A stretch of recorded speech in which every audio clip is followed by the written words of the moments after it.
ਤੁਸੀਂ ਦੇਖ ਰਹੇ ਹੋ ਮੀਡੀਆ ਕੇਂਦਰ ਤੇ ਅੱਜ ਸਾਡੇ ਨਾਲ ਮੌਜੂਦ ਹਨ ਜ਼ਿਲ੍ਹਾ ਕਾਂਗਰਸ ਕਮੇਟੀ ਦੇ ਸਾਬਕਾ ਪ੍ਰਧਾਨ ਅਮਰਜੀਤ ਸਿੰਘ ਕਾਰੂ। ਸਵਾਗਤ ਹੈ ਜੀ ਅਮਰਜੀਤ ਸਿੰਘ ਕਾਰੂ ਤੁਹਾਡਾ ਸਾਡੇ ਚੋਣ ਦੰਗਲ 2022 ਦੇ ਪ੍ਰੋਗਰਾਮ ਵਿੱਚ। ਬਹੁਤ ਬਹੁਤ ਧੰਨਵਾਦ ਜੀ ਤੁਹਾਡਾ ਵੀ ਤੇ ਤੁਹਾਡੇ ਮੀਡੀਆ ਕੇਂਦਰ ਦੇ ਸਾਰੇ ਦਰਸ਼ਕਾਂ ਦਾ। Thank you. ਜਿੱਦਾਂ ਜਿੱਦਾਂ ਚੋਣਾਂ ਨਜ਼ਦੀਕ ਆ ਰਹੀਆਂ ਹਨ, ਸਾਰੀਆਂ ਸਿਆਸੀ ਧਿਰਾਂ ਜਿਹੜੀਆਂ ਆਪਣਾ ਜਿਹੜਾ ਜ਼ੋਰ ਦਿਖਾ ਰਹੀਆਂ ਹਨ ਵੀ ਆਪਣੇ ਵੋਟਰਾਂ ਨਾਲ ਸੰਪਰਕ ਬਣਾ ਰਹੀਆਂ ਹਨ, ਤੁਸੀਂ ਉਸ ਨੂੰ ਕਿਸ ਤਰ੍ਹਾਂ ਦੇਖਦੇ? ਦੇਖੋ, ਇਸ ਗੱਲ 'ਚ ਕੋਈ ਦੂਜੀ ਰਾਏ ਨਹੀਂ ਵੀ ਇਲੈਕਸ਼ਨ ਦੇ ਵਿੱਚ ਬਹੁਤ ਥੋੜ੍ਹਾ ਸਮਾਂ ਰਹਿ ਗਿਆ ਔਰ ਇੱਥੇ ਕਾ ਕੇ ਪਾਰਟੀਆਂ ਦੇ ਪ੍ਰੋਗਰਾਮ ਬੜੇ ਤੇਜ਼ ਹੋ ਜਾਂਦੇ ਨੇ, ਰਾਜਨੀਤਿਕ ਸਰਗਰਮੀਆਂ ਪੂਰੀਆਂ ਲੀਆਂ 'ਤੇ ਹੁੰਦੀਆਂ ਨੇ। ਲੇਕਿਨ ਇਸ ਵਾਰੀ ਇੱਕ ਜਿਹੜੀ ਮਹਾਮਾਰੀ ਆਈ ਹੈ ਉਹਦੇ ਕਰਕੇ ਇੱਕ ਸਾਡਾ ਜਿਹੜਾ ਫਾਰਮਰ ਪ੍ਰੋਟੈਸਟ ਚੱਲ ਰਿਹਾ ਹੈ, ਖਾਸ ਕਰਕੇ ਉਹਦੇ ਵਿੱਚ ਪੰਜਾਬ ਦੀ ਬਹੁਤ ਵੱਡੀ ਭੂਮਿਕਾ ਹੈ ਔਰ ਸਾਡੇ ਪੰਜਾਬ ਦੇ ਸਾਡੇ ਕਿਸਾਨ ਵੀਰ ਅੱਜ ਬੈਠੇ ਹੋਏ ਨੇ ਦਿੱਲੀ ਦੀ ਹੱਦ ਦੇ ਉੱਤੇ। ਇਸ ਕਰਕੇ ਜਿਹੜੀਆਂ ਸਰਗਰਮੀਆਂ ਨੇ ਥੋੜ੍ਹੀਆਂ ਜਿਹੀਆਂ ਸਲੋ ਨੇ ਔਰ ਸਾਰੀਆਂ ਹੀ ਪਾਰਟੀਆਂ, ਮੈਂ ਸਮਝਦਾ ਵੀ ਸਾਰੇ ਲੋਕ ਅਸੀਂ ਪੰਜਾਬ ਦੇ, ਚਾਹੇ ਉਹ ਜ਼ਮੀਨ ਵਾਲੇ ਨੇ, ਚਾਹੇ ਉਹ ਬਿਨਾਂ ਜ਼ਮੀਨ ਤੋਂ ਕਿਸੇ ਕਾਰੋਬਾਰ ਨਾਲ ਜਾਂ ਕਿਸੇ ਨੌਕਰੀ ਪੇਸ਼ੇ ਨਾਲ ਜੁੜੇ ਨੇ, ਲੇਕਿਨ ਸਾਰਿਆਂ ਦਾ ਜਿਹੜਾ ਹਿੱਤ ਹੈ ਉਹ ਕਿਸਾਨੀ ਦੇ ਨਾਲ ਜੁੜਿਆ ਹੈ ਔਰ ਕਿਸਾਨਾਂ ਦੀ ਹਮਾਇਤ ਦੇ ਉੱਤੇ ਉਹ ਸਾਰੇ ਲੋਕ ਜੁੜੇ ਹੋਏ ਨੇ। ਇਸ ਕਰਕੇ ਜਿਹੜੀਆਂ ਰਾਜਨੀਤਿਕ ਸਰਗਰਮੀਆਂ ਨੇ ਉਹ ਥੋੜ੍ਹੀਆਂ ਸਲੋ ਚੱਲ ਰਹੀਆਂ ਕਰਦੇ ਵੀ ਰਾਜਨੀਤੀ 'ਚ ਕਿੱਦਾਂ ਤੁਸੀਂ ਪ੍ਰਵੇਸ਼ ਕੀਤਾ ਤੇ ਕਦੋਂ ਕੀਤਾ ਤੇ ਕੀ ਮਨਸ਼ਾ ਨਾਲ ਕੀਤਾ? ਤੁਸੀਂ ਇਸ ਬਾਰੇ ਦਰਸ਼ਕਾਂ ਨਾਲ ਖੁੱਲ੍ਹ ਕੇ ਥੋੜ੍ਹਾ ਜਿਹਾ ਵਿਚਾਰ ਕਰੋ। ਮੇਰੀ ਅੱਜ ਉਮਰ ਲਗਭਗ 45 ਸਾਲ, ਮੇਰਾ 1/8/1976 ਦਾ ਬਰਥ ਹੈ ਔਰ ਮੈਨੂੰ ਯਾਦ ਹੈ ਕਿ ਜਦੋਂ ਬੰਦਾ 9ਵੀਂ 10ਵੀਂ ਕਲਾਸ ਦੇ ਵਿੱਚ ਆਉਂਦਾ 15-16 ਸਾਲ ਦੀ ਉਮਰ ਦੇ ਵਿੱਚ, ਉਦੋਂ ਉਹਨੂੰ ਕੁਝ ਘਰ ਦੇ ਮਾਹੌਲ ਤੋਂ ਤੇ ਕੁਝ ਬਾਹਰੋਂ ਸਿੱਖਣ ਨੂੰ ਮਿਲਦਾ ਹੈ। ਔਰ ਅੱਜ ਵੀ ਮੇਰੇ ਸਾਹਮਣੇ ਉਹ ਪਿਕਚਰ ਸਾਫ਼ ਹੈ ਕਿ ਸਾਡੇ ਗੇਟ ਦੇ ਉੱਤੇ ਇੱਕ ਵੱਡਾ ਤਿਰੰਗਾ ਝੰਡਾ ਲੱਗਾ ਹੁੰਦਾ ਸੀ। ਜਦੋਂ ਅਸੀਂ ਫਾਦਰ ਸਾਹਿਬ ਨੂੰ ਪੁੱਛਣਾ ਹੈ ਤੇ ਉਹਨਾਂ ਨੇ ਕਹਿਣਾ ਕਿ ਜਿਹੜੀ ਕਾਂਗਰਸ ਪਾਰਟੀ ਹੈ ਇਹ ਗਰੀਬਾਂ ਦੀ ਪਾਰਟੀ ਹੈ, ਕਿਸਾਨਾਂ ਦੀ ਪਾਰਟੀ ਹੈ ਔਰ ਇਹ ਇੱਕ ਲੋਕਤੰਤਰਿਕ ਢੰਗ ਦੇ ਨਾਲ ਚੱਲਣ ਵਾਲੀ ਉਹ ਜਮਾਤ ਹੈ ਜਿਹੜੀ ਸੈਕੂਲਰਿਜ਼ਮ ਨੂੰ ਲਾਗੂ ਕਰਦੀ ਹੈ।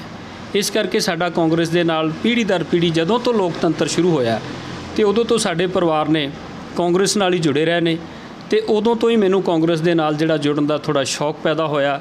ਹੌਲੀ ਹੌਲੀ ਫਿਰ ਯੂਥ ਕਾਂਗਰਸ ਦੇ ਵਿੱਚ ਆ ਗਏ ਤੇ ਫਿਰ ਇੱਥੋਂ ਤੱਕ ਤੁਹਾਡੇ ਤੱਕ ਪਹੁੰਚਣ ਦਾ ਮੌਕਾ ਮਿਲਿਆ। ਸੋ ਕਾਂਗਰਸ ਪਾਰਟੀ ਵਿੱਚ ਕਿਹੜੇ ਅਹੁਦਿਆਂ 'ਤੇ ਕੰਮ ਕੀਤਾ ਤੇ ਤੁਸੀਂ ਹੁਣ ਕਿੱਥੇ ਕੰਮ ਕਰ ਰਹੇ ਹੋ? ਤੁਸੀਂ ਆਪਣਾ ਥੋੜ੍ਹਾ ਜਿਹਾ।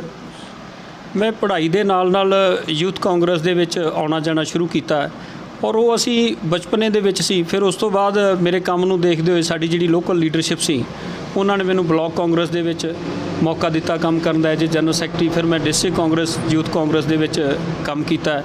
ਉਸ ਤੋਂ ਬਾਅਦ ਫਿਰ ਮੈਨੂੰ ਡਿਸਟ੍ਰਿਕਟ ਕਾਂਗਰਸ ਕਮੇਟੀ ਦੇ ਵਿੱਚ ਐਜ ਜਨਰਲ ਸੈਕਟਰੀ ਕੰਮ ਕਰਨ ਦਾ ਮੌਕਾ ਮਿਲਿਆ।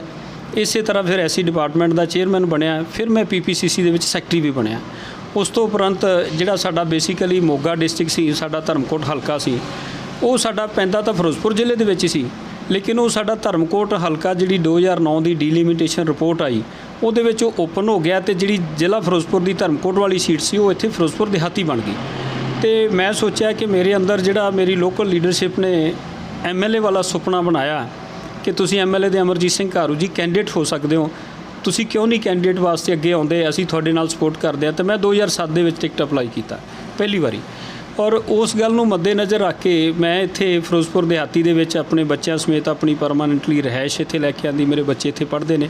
ਅੱਜ ਮੇਰਾ ਜਿਹੜਾ ਬੇਟੀ ਹੈ ਉਹ +2 ਕਰ ਗਈ ਹੈ DC ਮਾਡਲ ਤੋਂ ਔਰ ਮੇਰੀ ਜਿਹੜਾ ਮੇਰਾ ਬੇਟਾ ਹੈ ਉਹ 8th ਕਲਾਸ ਦੇ ਵਿੱਚ DC ਮਾਡਲ ਦੇ ਵਿੱਚ ਅੱਜ ਪੜ੍ਹਦਾ ਹੈਗਾ। ਔਰ ਮੈਂ ਫਿਰ ਇੱਥੇ ਫਿਰੋਜ਼ਪੁਰ ਦਿਹਾਤੀ ਵਿੱਚ ਆਣ ਕੇ ਇੱਥੇ ਹੀ ਮੇਰਾ ਸਤੀਏ ਵਾਲੇ ਜ਼ੀਰਾ ਰੋਡ ਦੇ ਉੱਪਰ ਖੇਤੀਬਾੜੀ ਦਵਾਈਆਂ ਦਾ ਕਰਨ ਪੈਸਟੀਸਾਈਡ ਐਂਡ ਫਰਟੀਲਾਈਜ਼ਰ ਦੇ ਨਾਲ ਦੁਕਾਨ ਹੈ ਔਰ ਮੈਂ ਇੱਥੇ ਆਪਣਾ ਕਾਰੋਬਾਰ ਆਪਣਾ ਪਰਮਾਨੈਂਟਲੀ ਘਰ ਤੇ ਬੱਚਿਆਂ ਨੂੰ ਲੈ ਕੇ ਮੈਂ ਇੱਥੇ ਆਣ ਕੇ ਵਸਿਆ ਤੇ ਮੈਂ ਇੱਥੇ 2011 ਦੇ ਵਿੱਚ ਸ਼ਿਫਟ ਹੋਇਆ। ਦਿੱਲੀ ਵਿੱਚ ਕਿਸਾਨੀ ਸੰਘਰਸ਼ ਚੱਲ ਰਿਹਾ ਜਿਸ ਨੂੰ ਲੈ ਕੇ ਤੁਸੀਂ ਕਿਸਾਨ ਦਿਵਸ 'ਤੇ ਜਿਹੜਾ ਇੱਕ ਬਲੱਡ ਨਾਲ ਪੱਤਰ ਲਿਖ ਕੇ ਆਪਣੇ ਕਿਸਾਨਾਂ ਦੇ ਪ੍ਰਤੀ ਜਿਹੜਾ ਤੁਸੀਂ ਆਪਣਾ ਭੂਮਿਕਾ ਨਿਭਾਈ ਸੀ, ਕਿਸ ਤਰ੍ਹਾਂ ਉਸ ਨੂੰ ਦੇਖਦੇ ਹੋ? ਬਲੱਡ ਜਿਹੜਾ ਪੱਤਰ ਲਿਖਿਆ ਸੀ ਉਸ ਦਾ ਰਿਜ਼ਲਟ ਕੀ ਆਇਆ ਜੀ? ਕੀ ਇਸ ਦੇਸ਼ ਦੇ ਵਿੱਚ ਜੈ ਜਵਾਨ ਜੈ ਕਿਸਾਨ ਦਾ ਨਾਅਰਾ ਲੱਗਿਆ ਔਰ ਸਾਡੇ ਕਿਸਾਨ ਨੇ ਜਦੋਂ ਗ੍ਰੀਨ ਰੈਵਨਿਊ ਪੰਜਾਬ ਦੇ ਵਿੱਚ ਆਇਆ ਔਰ ਅਸੀਂ ਪੰਜਾਬ ਸਟੇਟ ਨੇ ਪੂਰੇ ਭਾਰਤ ਨੂੰ ਅੰਨ ਪੈਦਾ ਕਰਕੇ ਦਿੱਤਾ, ਸਾਰੇ ਦੇਸ਼ ਦਾ ਢਿੱਡ ਭਰਿਆ ਔਰ ਕਿਸਾਨ ਨੂੰ ਅੰਨਦਾਤਾ ਕਹਿ ਕੇ ਪੁਕਾਰਿਆ ਜਾਣ ਲੱਗਾ। ਅੱਜ ਦੀ ਇਸ ਜ਼ਾਲਿਮ ਸਰਕਾਰ ਤੋਂ ਇਹੋ ਜਿਹੀ ਉਮੀਦ ਕਰਨੀ ਬਹੁਤ ਔਖੀ ਸੀ ਕਿ ਉਹ ਕਿਸਾਨਾਂ ਦੇ ਢਿੱਡ ਨੂੰ ਵੱਢ ਲੈ ਗਈ ਔਰ ਮੈਂ ਸਮਝਦਾ ਵੀ ਜਿਹੜਾ ਅੰਨ ਸਾਡੇ ਲਈ ਹੈਗਾ ਬਣਦਾ, ਸਾਡੇ ਅੰਦਰ ਬਲੱਡ ਦੀ ਕੀ ਅਹਿਮੀਅਤ ਹੈ, ਬਲੱਡ ਸਾਡੇ ਸਰੀਰ ਦੀ ਤਾਕਤ ਹੈ, ਉਹ ਕਿੱਥੋਂ ਬਣਦਾ ਹੈ? ਉਹ ਅੰਨ ਤੋਂ ਬਣਦਾ ਹੈ ਔਰ ਅੰਨ ਸਾਡਾ ਕਿਸਾਨ ਪੈਦਾ ਕਰਦਾ ਹੈ। ਉਹ ਜਿਹੜਾ ਕਿਸਾਨ ਦਾ ਕੀਤਾ ਹੋਇਆ ਅੰਨ ਪੈਦਾ ਅਸੀਂ ਖਾ ਕੇ ਸਾਡਾ ਸਰੀਰ ਬਲੱਡ ਬਣਾਉਂਦਾ ਅਤੇ ਉਹਦੇ ਨਾਲ ਸਾਡੀ ਅੱਗੇ ਜਿਹੜੀ ਐਨਰਜੀ ਬਣਦੀ ਹੈ, ਸਾਡਾ ਸਰੀਰ ਚੱਲਦਾ ਹੈ। ਇਹ ਜਦੋਂ ਅੰਨਦਾਤੇ ਨੂੰ ਮਾਰਿਆ ਜਾਣ ਲੱਗਾ ਤਾਂ ਮੈਂ ਸਮਝਿਆ ਵੀ ਇਹ ਸਾਡੇ ਦੇਸ਼ ਦਾ ਜਿਹੜਾ ਰਾਸ਼ਟਰਪਤੀ ਹੈ, ਹੁਣ ਤੱਕ ਇਕੱਲਾ ਉਹੀ ਬਾਕੀ ਬਚਿਆ, ਕਿਉਂਕਿ ਪ੍ਰਾਈਮ ਮਿਨਿਸਟਰ ਨੇ ਤਾਂ ਜੋ ਕਰਨਾ ਸੀ ਕਰ ਦਿੱਤਾ ਔਰ ਉਹ ਆਪਣੀ ਜਿੱਦ ਦੇ ਉੱਤੇ ਅੜਿਆ ਪਿਆ। ਇੱਕ ਰਾਸ਼ਟਰਪਤੀ ਹੀ ਸਾਡੇ ਕੋਲ ਲਾਸਟ ਆਸ ਦੀ ਉਮੀਦ ਸੀ ਔਰ ਮੈਂ ਸਮਝਦਾ ਸੀਗਾ ਕਿ ਉਹ ਸਾਡੇ ਦਲਿਤ ਭਾਈਚਾਰੇ 'ਚੋਂ ਵੀ ਹੈ। ਮਾਨਯੋਗ ਰਾਸ਼ਟਰਪਤੀ ਸ਼੍ਰੀ ਰਾਮਨਾਥ ਕੋਵਿੰਦ ਜੀ, ਉਹਨਾਂ ਨੂੰ ਮੈਂ ਆਪਣੇ ਬਲੱਡ ਦੇ ਨਾਲ ਪੱਤਰ ਇਸ ਆਸ ਨਾਲ ਲਿਖ ਕੇ ਭੇਜਿਆ ਕਿ ਇਹ ਜਿਹੜਾ ਬਲੱਡ ਹੈ ਇਹ ਉੱਥੋਂ ਪੈਦਾ ਹੁੰਦਾ ਜਿੱਥੋਂ ਤੁਸੀਂ ਕਿਸਾਨ ਦਾ ਬਣਾਇਆ ਹੋਇਆ ਪੈਦਾ ਕੀਤਾ ਹੋਇਆ ਅੰਨ ਖਾਂਦੇ ਹੋ ਤਾਂ ਬਣਦਾ ਹੈ। ਔਰ ਜੇਕਰ ਇਸ ਜ਼ਾਲਮ ਸਰਕਾਰ ਦੀ ਜਿਹੜੀ ਅੱਜ ਤੱਕ ਸੋਚ ਰਹੀ ਹੈ, ਜੇ ਉਹ ਸੋਚ ਨੂੰ ਵੀ ਅੱਗੇ ਲੈ ਕੇ ਚੱਲਦੇ ਨੇ ਤਾਂ ਅਸੀਂ ਖੂਨ ਵੀ ਦੇਣ ਤੋਂ ਪਿੱਛੇ ਨਹੀਂ ਹਟਾਂਗੇ, ਲੇਕਿਨ ਇਹ ਬਿੱਲ ਅਸੀਂ ਦੇਸ਼ ਦੇ ਵਿੱਚ ਲਾਗੂ ਨਹੀਂ ਹੋਣ ਦੇਣਾ ਔਰ ਅਸੀਂ ਉਹਦੇ ਲਈ ਜਿਹੜੇ ਹੈਗੇ ਆ ਕਿਸਾਨਾਂ ਦੇ ਨਾਲ। ਤੁਸੀਂ 2017 'ਚੋਂ ਜਿਹੜੇ ਮਜ਼ਬੂਤ ਹਲਕਾ ਦਿਹਾਤੀ ਤੋਂ ਕੈਂਡੀਡੇਟ ਸੀਗੇ ਤੇ ਕਿਸੇ ਕਾਰਨ ਕਰਕੇ ਤੁਸੀਂ ਚੋਣ ਨਹੀਂ ਲੜ ਸਕੇ, ਸੋ 2022 'ਚੋਂ ਫਿਰ ਵਿਧਾਨ ਸਭਾ ਚੋਣਾਂ ਆ ਰਹੀਆਂ ਨੇ, ਉਸ ਨੂੰ ਕਿਸ ਤਰ੍ਹਾਂ ਤੁਸੀਂ ਵੇਖਦੇ ਹੋ? ਜੇਕਰ ਤੁਹਾਨੂੰ ਟਿਕਟ ਮਿਲਦੀ ਹੈ ਤਾਂ ਤੁਸੀਂ ਕਿਸ ਤਰ੍ਹਾਂ ਕਾਂਗਰਸ ਲਈ ਕੰਮ ਕਰਨਾ? ਤੁਹਾਡਾ ਸਵਾਲ ਬੜਾ ਇੰਟਰਸਟਿੰਗ ਹੈ। ਗੁਰਬਾਣੀ ਕਹਿੰਦੀ ਜੀਵੇ ਆਸਾ ਤੇ ਮਰੇ ਨਿਰਾਸਾ। ਆਸਾਂ ਦੇ ਨਾਲ ਬੰਦੇ ਦੀ ਜ਼ਿੰਦਗੀ ਚੱਲਦੀ ਹੈ। ਮੈਂ ਜਿਹੜਾ ਪਿਛਲੇ 20 ਸਾਲ ਤੋਂ ਕਾਂਗਰਸ ਪਾਰਟੀ ਦੇ ਵਿੱਚ ਕੰਮ ਕੀਤਾ ਹੈ ਔਰ ਖ਼ਾਸ ਕਰਕੇ ਜ਼ਿੰਦਗੀ ਦਾ ਜਿਹੜਾ 80% ਸਮਾਂ ਉਹ ਕਾਂਗਰਸ ਦੇ ਨਾਲ ਆਇਆ। As a general secretary district Congress committee ਦੇ ਦਫ਼ਤਰ ਦੇ ਵਿੱਚ 3.5 ਸਾਲ ਬੈਠ ਕੇ ਸੇਵਾ ਕੀਤੀ। ਉਸ ਤੋਂ ਉਪਰੰਤ ਮੈਨੂੰ ਡਿਸਟ੍ਰਿਕਟ ਪ੍ਰੈਜ਼ੀਡੈਂਟ ਬਣ ਕੇ ਵੀ ਸੇਵਾ ਕਰਨ ਦਾ ਮੌਕਾ ਮਿਲਿਆ। ਲੇਕਿਨ ਜੋ ਲੋਕਾਂ ਨੇ ਫਿਰੋਜ਼ਪੁਰ ਜ਼ਿਲ੍ਹੇ ਦੇ ਲੋਕਾਂ ਨੇ ਔਰ ਖ਼ਾਸ ਕਰਕੇ ਫਿਰੋਜ਼ਪੁਰ ਦਿਹਾਤੀ ਹਲਕੇ ਦੇ ਲੋਕਾਂ ਨੇ ਜਿਹੜਾ ਪਿਆਰ ਦਿੱਤਾ, ਉਸ ਪਿਆਰ ਤੋਂ ਤੇ ਆਪਦੀ ਮਾਨਯੋਗ ਕੇਂਦਰ ਦੀ ਤੇ ਸਟੇਟ ਦੀ ਜਿਹੜੀ ਸੀਨੀਅਰ ਲੀਡਰਸ਼ਿਪ ਹੈ ਕਾਂਗਰਸ ਦੀ, ਉਹਨਾਂ ਤੋਂ ਇੱਕ ਵੱਡੀ ਆਸ ਵੀ ਰੱਖਦਾ ਕਿ ਜਿਹੜਾ ਸੁਪਨਾ ਮੇਰੇ ਦਿਲ ਦੇ ਵਿੱਚ ਉਹਨਾਂ ਨੇ ਪੈਦਾ ਕੀਤਾ ਜਗਾਇਆ, ਉਹ ਕਦੇ ਜ਼ਰੂਰ ਪੂਰਾ ਹੋਏਗਾ। ਔਰ ਮੈਨੂੰ ਮੌਕਾ ਮਿਲਿਆ ਫਿਰੋਜ਼ਪੁਰ ਦਿਹਾਤੀ ਦੇ ਲੋਕਾਂ ਦੀ ਸੇਵਾ ਕਰਨ ਦਾ, ਤੇ ਮੈਂ ਚਾਹੁੰਦਾ ਕਿ ਇੱਕ ਸੇਵਾਦਾਰ ਦੀ ਤਰ੍ਹਾਂ ਇੱਕ ਪਬਲਿਕ ਸਰਵੈਂਟ ਬਣ ਕੇ ਇੱਕ ਅੱਛੀ ਸੇਵਾ ਕਰਕੇ ਦਿਖਾਉਣੀ ਚਾਹੁੰਦਾ, ਤਾਂ ਕਿ ਇੱਕ ਮਤਲਬ ਆਉਣ ਵਾਲੇ ਦਿਨਾਂ ਦੇ ਵਿੱਚ ਇੱਕ ਇਹੋ ਜਿਹੀ ਸ਼ਾਖ ਬਣ ਸਕੇ ਕਿ ਵਾਕਈ ਸੇਵਾਦਾਰ ਕਹਾਉਣਾ ਤੇ ਸੇਵਾ ਕਰਕੇ ਦਿਖਾਉਣ 'ਚ ਕੀ ਫਰਕ ਹੁੰਦਾ। ਸੋ ਕਰੋਨਾ ਮਹਾਮਾਰੀ ਜਿਹੜੀ ਬਹੁਤ ਫੈਲ ਰਹੀ ਹੈ ਤੇ ਉਸ ਨਾਲ ਕਈ ਕੀਮਤੀ ਜਾਨਾਂ ਜਾ ਰਹੀਆਂ ਹਨ, ਉਸ ਸੰਬੰਧੀ ਲੋਕਾਂ ਨੂੰ ਕੀ ਸੰਦੇਸ਼ ਦੇਣਾ ਚਾਹੁੰਦੇ ਹੋ ਸਾਡੇ ਚੈਨਲ?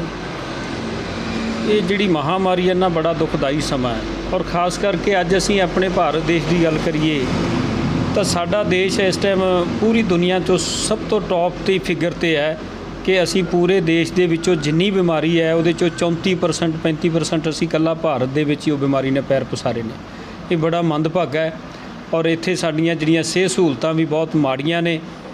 ਮੈਂ ਇੱਕ ਬੇਨਤੀ ਕਰਨੀ ਚਾਹੁੰਦਾ ਸਾਰੇ ਦਰਸ਼ਕਾਂ ਨੂੰ, ਸਾਰੇ ਫਿਰੋਜ਼ਪੁਰ ਜ਼ਿਲ੍ਹੇ ਦੇ ਤੇ ਖ਼ਾਸ ਕਰਕੇ ਦੇਸ਼ ਵਾਸੀਆਂ ਨੂੰ, ਸਾਡਿਆਂ ਨੂੰ ਔਰ ਖ਼ਾਸ ਕਰਕੇ ਫਿਰੋਜ਼ਪੁਰ ਦਿਹਾਤੀ ਦੇ ਲੋਕਾਂ ਨੂੰ ਕਿ ਇਸ ਮਹਾਮਾਰੀ ਤੋਂ ਬਚਣ ਦੇ ਲਈ ਜੋ ਇੰਸਟਰਕਸ਼ਨਾਂ ਸਾਨੂੰ WHO ਵੱਲੋਂ ਔਰ ਸਾਡੇ ਇੱਥੇ ਲੋਕਲ ਹੈਲਥ ਡਿਪਾਰਟਮੈਂਟ ਵੱਲੋਂ ਜਾਂ ਸਰਕਾਰ ਵੱਲੋਂ ਪ੍ਰਸ਼ਾਸਨ ਵੱਲੋਂ ਦੱਸੀਆਂ ਜਾਂਦੀਆਂ ਨੇ, ਉਹਨਾਂ ਦੀ ਪੂਰਨ ਤੌਰ 'ਤੇ ਪਾਲਣਾ ਕਰੀਏ ਔਰ ਅਸੀਂ ਆਪਣੇ ਲਈ ਔਰ ਆਪਣੇ ਪਰਿਵਾਰ ਦੇ ਲਈ, ਆਪਣੇ ਸੱਜਣਾ ਮਿੱਤਰਾਂ ਦੋਸਤਾਂ ਦੇ ਲਈ ਇੱਕ ਚੰਗੇ ਨਾਗਰਿਕ ਬਣ ਕੇ ਨਿਕਲੀਏ। ਇਸ ਬਿਮਾਰੀ ਨੂੰ ਅਸੀਂ ਅੱਗੇ ਡਿਸਟ੍ਰੀਬਿਊਟ ਨਾ ਕਰਨ ਵਾਲਾ ਕੰਮ ਕਰੀਏ, ਕੋਰੀਅਰ ਵਾਲਾ ਕੰਮ ਨਾ ਕਰੀਏ। ਅਸੀਂ ਹਰ ਰੋਜ਼ ਸਾਰੇ ਦਿਨ ਦੇ ਵਿੱਚ 2 ਤੋਂ 3 ਘੰਟਿਆਂ 'ਚ ਇੱਕ ਵਾਰੀ ਸਾਬਣ ਨਾਲ ਪੂਰਨ ਤੌਰ 'ਤੇ ਹੱਥ ਧੋਣੇ, ਸੈਨੀਟਾਈਜ਼ਰ ਦਾ ਇਸਤੇਮਾਲ ਕਰਨਾ ਤੇ ਸਭ ਤੋਂ ਵੱਡਾ ਇਹ ਕਿ ਫੰਕਸ਼ਨਾਂ ਦੇ ਵਿੱਚ ਜਾਣਾ। ਕਿਤੇ ਵੀ ਜਾਣ ਆਉਣ ਤੋਂ ਜਿੰਨਾ ਪਰਹੇਜ਼ ਹੋ ਸਕੇ ਮੈਕਸੀਮਮ ਕਰੀਏ, ਕਿਉਂਕਿ ਜਿਉਂਦੇ ਰਹੇ ਤਾਂ ਇਹ ਦੁਨੀਆ ਸਾਡੀ ਘੁੰਮਣ ਵਾਸਤੇ ਹੈ। ਅਸੀਂ ਇਹਨਾਂ ਦੇ ਵਿੱਚ ਹੱਸਾਂ ਖੇਡਾਂਗੇ, ਘੁੰਮਾਂ ਫਿਰਾਂਗੇ।